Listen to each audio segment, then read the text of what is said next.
Thank you for checking in Jen's Poetry Den. Today we have a special conversation with Antoinette Dawes, who's sitting next to me. We will be talking about her journey, Antoinette's journey, and it will be relatable to some. Antoinette is visiting here from Jamaica, and she has been with us for right after they opened up the flights for people to come back into the country since COVID. Right now, Antoinette is battling cancer. She's had a success rate. However, in our discussion, you will get to find out more about Antoinette and how she is doing. So, welcome to Jennifer's Journey to Wholeness, Antoinette. How are you today? I'm okay. How are you feeling? Get a little bit comfortable. How are you feeling today? Well, it's on and off. At times you feel tired, and at times you have energy. Especially now, Yeah. right? Okay, so for the audience, give them a little bit about yourself. What I need you to do is just tell us what's your name, although I've mentioned it already, how many kids you have, and so on. So go ahead and relate. My name is Antoinette Nicola Dawes. I'm 43 years old. I'm a mother of three girls and a grandson. Okay, now Antoinette, you're here in Canada. You came in from Jamaica, and Yes. when you came in from Jamaica, you were feeling ill, Yes. which brought you to just say emerge care, Yes. and then they took some tests. Yes. And what was the diagnosis when you got the results? Oh, they said they found a tumor on my right side, and it's stage 4 cancer. Stage 4 cancer. So as we know, stage 4 cancer, you got to really act fast, and the doctors did. Yes, because it was very aggressive. It was aggressive, right? Yeah. So once you do that, they had prepped you for surgery, but you had to do a few things in between. Yes. What did you do? What was one of the first things you had to do? Well, the first thing I had to do a set of chemo. Hmm. I did 3 sets of chemo, which it was 3 months. It was every other 3 weeks treatment. Okay, Yes. okay. And then once they did all that, um, the chemo and the tests, then you had to go for what? Surgery? I did blood transfusion before the surgery. Okay. And then, okay, so you did the blood transfusion. Now you're here in Canada, not by yourself, well, by yourself, because your daughters were in Jamaica, are still in Jamaica. Yes. And then you were visiting a cousin and your Yeah, partner. partner. Yeah. And your partner.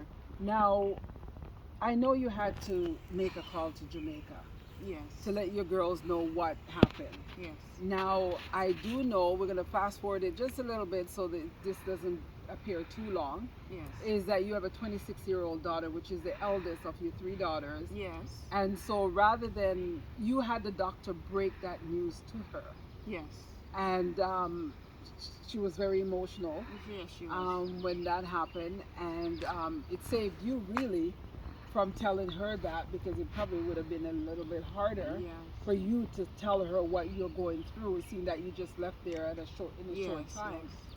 And then from there, you were going. They told her what they're gonna do Yes. and how it needs to be done, Yes. and so on. So, what happened next after you went in for surgery? Yes. Right? When I went in for surgery, I did the surgery, and then I was in the hospital for 3 days. Then I was sent home. They instructed me that I'm to take blood thinners. It was to take every day for 2 days, in the morning and the evening, for 31 days. That was really scary. And knowing myself, I'm afraid of injections. So my partner had to do it.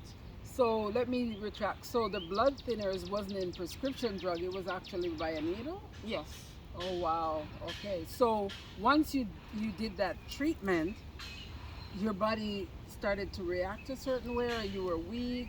I was very weak. I was very weak. I can imagine the Yes. emotional distress that you were under. Now, after you're doing all that, how long before you had to go to the doctors to get a follow up? Well, I had to return back to the doctor a week after to remove the staples. Okay. Yes, to remove the staples, Right. and they did a checkup.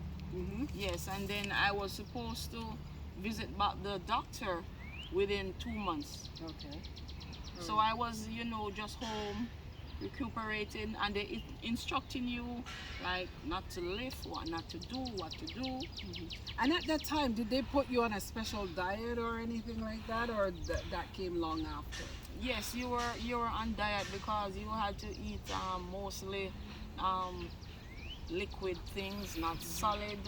So I was eating more like soft fruits Okay. and soft foods, crushed foods. Yes. Okay.